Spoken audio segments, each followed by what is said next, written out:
મોત સાથે પ્રીતળી આશરે 300 વર્ષ પહેલાં પાલીતાણાની ગરિયાધારવાળી ગાદી ઉપર ગાંધાજીના કુંવર સવાજી ગોહિલ રાજ કરતા હતા. 18 વર્ષની અવસ્થા હતી. લોહીના ટીપે ટીપેમાંથી જુવાની પોકાર કરતી હતી, મને મરવા દે, મોતની સાથે રમવા દે. જુવાનીમાં જ મોતની સાથે પ્રીતિ બાંધવાનો આ શૌર્ય યુગ ચાલતો હતો. એક દિવસ કચેરીમાં દરબારમાં વૃદ્ધ મામાને દમ ચડ્યો. ઉધરસ ખાતા ખાતા એના મોંમાંથી લાળ પડી ગઈ. સવાજીએ મોં મલકાવીને કહ્યું, અરે મામા, ગડપણમાં માણસને જીવવું છે ગમતું હશે. આ દમ ચડે, નાકે લીટું વહી જાય, મોઢે લાડું વરસે, એમાં શી મજા પડે છે? મામા બોલ્યા, ભાઈ શું કરવું? મોત આવે ત્યારે છુટકારો થાય ને.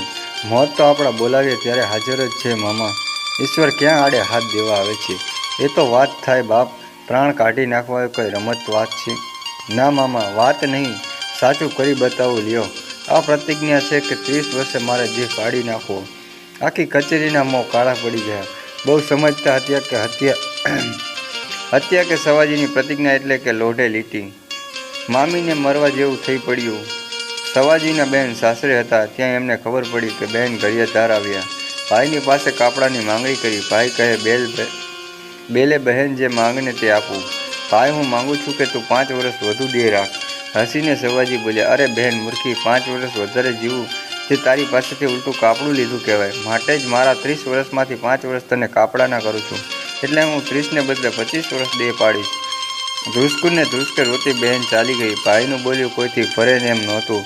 બહેન ભાઈને બરાબર ઓળખતી હતી. મોતની વાટ જોતા જીવતા સવાજીના વર્ષ વીતવા લાગ્યા, પણ ધીંગાણાનું ટાણું જ ન આવે.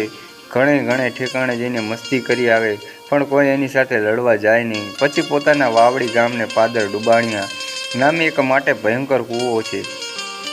એના ઉપર એક વેત પહોળું પાટિયું મુકાવીને પોતે પાટિયા ઉપર ઘોડો હાંક્યો, એમ સમજીને કે પાટિયા ઉપરથી ઘોડો લથડે એટલે કૂવામાં ડૂબીને જીવ કાઢી શકાય. કારણ કે જુદ્ધ મળતું નથી અને આપઘાત કરતાં આવી રમત રમવામાં જ ઉકલી જવું વધુ સારું.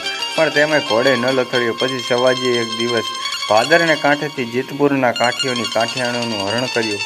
બાયોને ગારિયાધાર લાવીને સગી બહેનોની રીત રાખી. ગારિયાધારને પાદર એક દિવસ કાઠીઓની જંગી ફોજ આવીને ઊભી રહી. સવાજી રણસાજ સજીને હાજર થયા. સામસામે બે હાર કરીને કાઠીઓની ફોજ ખુલ્લે શસ્ત્ર ઊભી હતી. સામે ઊભા રહીને સવાજીએ કહ્યું, શૂરવીરો સાંભળો, તમે બરાબર તલવાર વાપરજો. તમારી ફોજ સંસરવો, હું મારો ઘોડો દોડાવવાનો છું. તમારી બાઈઓને મેં મન વચન કાયાથી માં બહેનો ગણી છે કે નહીં તેની સાબિતી બતાવું છું. એવું કહીને એણે કાઠીઓની ફોજ વચ્ચે પૂરપાટી ઘોડો નાખ્યો. સામે તલવારોની બાકા ઝીકી બોલી, પણ સત્યવાદી ઘોડે સવાર સાવ કરો સામે કાંઠે નીકળી ગયો.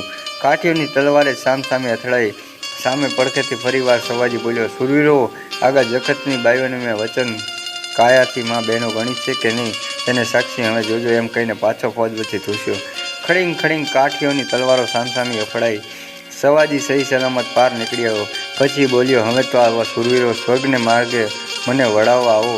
એકલો સવાજી આખી ફોજ સાથે લડીને મર્યો. આજે એના બિરદ ગાય છે.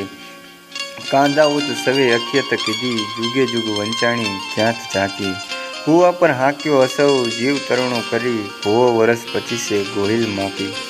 કાંધાજીના પુત્ર સવાજીએ એવું કામ કર્યું કે એની કીર્તિ આજે જુગે જુગ વંચાય છે.